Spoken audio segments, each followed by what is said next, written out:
Okay, so welcome back to my channel. This is Abby with Abby Reviews. Cartel Cruise Season 3, Episode 5. So we jump right back into it where the producer is at least trying to get them to come to some type of resolve. It's a kumbaya moment.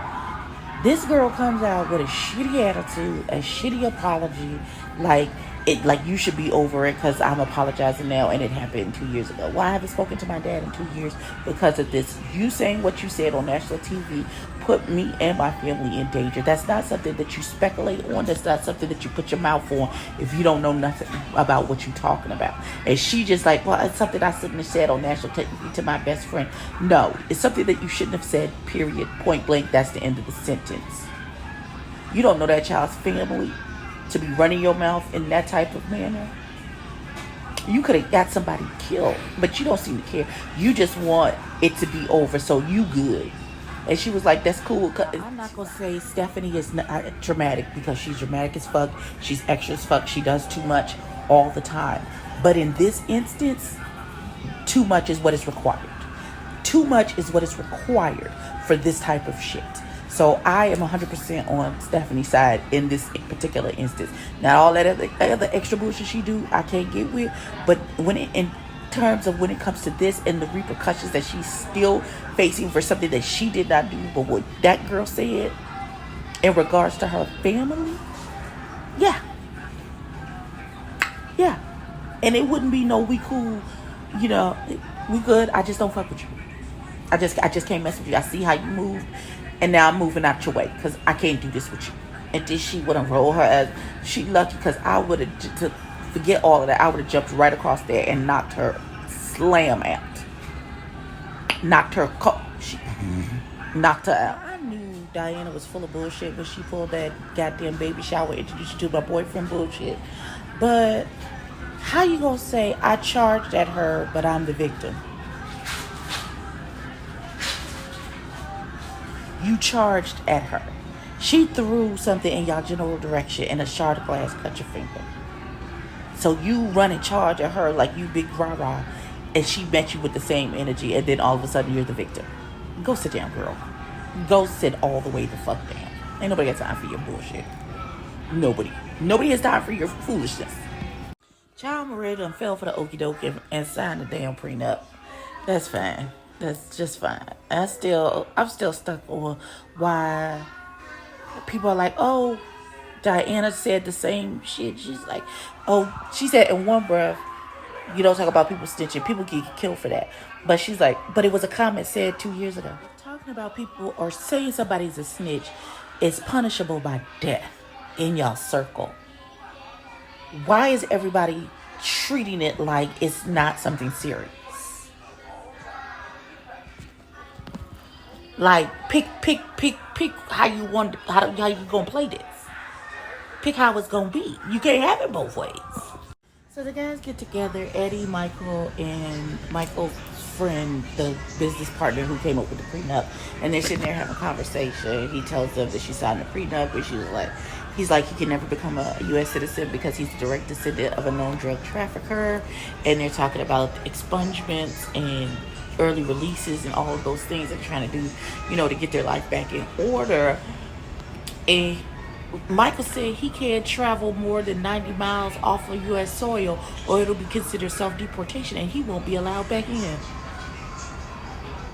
Betty brings,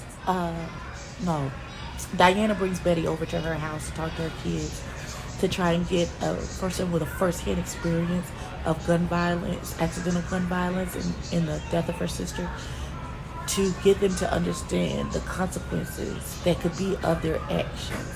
And it's kind of a little like a scared straight moment, and they talked, and baby girl got, I think it got through to her. I think it touched her, and then it got through to her. Because in the moment, you just think of your party and all that stuff, but at any time, anything can happen. And, hindsight is 20/20. So as a parent, you see the roadblocks ahead of your kids and you want to protect them and you want to give them as much information beforehand so they can make good choices. And I think this was absolutely appropriate and what was needed.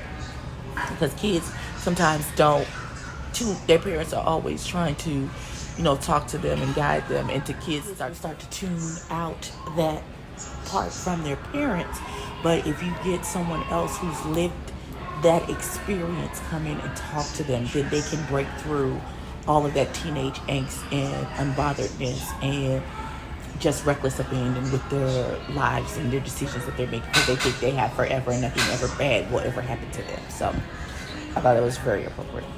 Now, Stephanie talks to her mama because they're having Marie's bridal shower tea party at Stephanie's mama's house. She's hosting the party.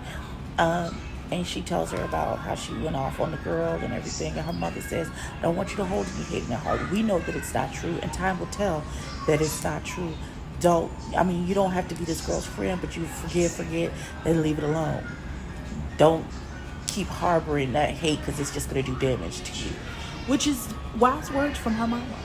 And probably bad about how she treated Diana and how she threw the thing at her and almost put her paws on her. So we gonna see if they can have a conversation at this tea party and, come to some type of kumbaya, agreement. We'll see. So they're having a surprise bridal shower for Marie.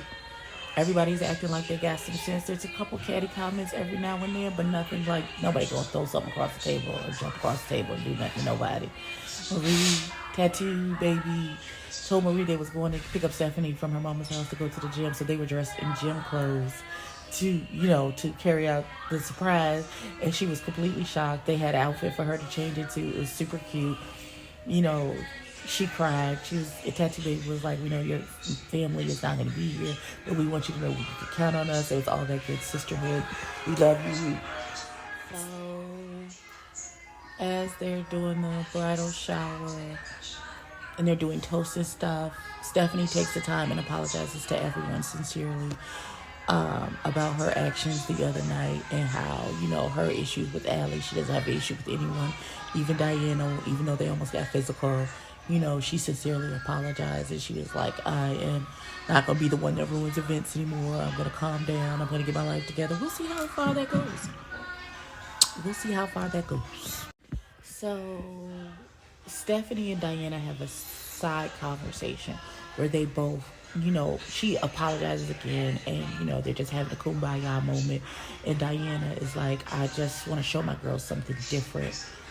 Then I don't want to be that violent person anymore, and I want to show my girls that I can, come to a resolution and get on even terms with somebody that I had a disagreement with. So they're good. You mean to tell me your infant boyfriend is not gonna let you walk down the aisle at somebody else's wedding with a group? He's not in the wedding party, so you can't walk with him. So you gotta walk with that. Don't even make what, girl? What? And then she's like, they get in the palace, and it's going to be a whole weekend, and everybody's supposed to stay at the palace the whole weekend. Bridesmaids and groomsmen. Eddie going to be there. It's going to be headache for Kat. I can already see it coming. But this broad talk about something, well, if my boyfriend can't come, then I'm not coming, and that's just what it is. Nobody said your boyfriend couldn't come to the palace. We just said, child, she doing the most for this. Okay. All right. I really want people to understand that the wedding is about the bride and the groom and not about them and their feelings and what they got going. Nobody cares about your feelings about who is. Put your shit to the side and just participate in the events like somebody with some goddamn sense. That's it. That's all we need from you. That's all we need from you. Jesus Christ. Talk about I gotta put on my grandpa pajamas and I won't be drinking as much and getting lit because he gonna be there. Okay, daughter. So Marie has a conversation with Michael about all the bridal party situation, and Diana talked about if our man can't come to the house, she not coming, and she was like, we should just let him come to the house and be done with it.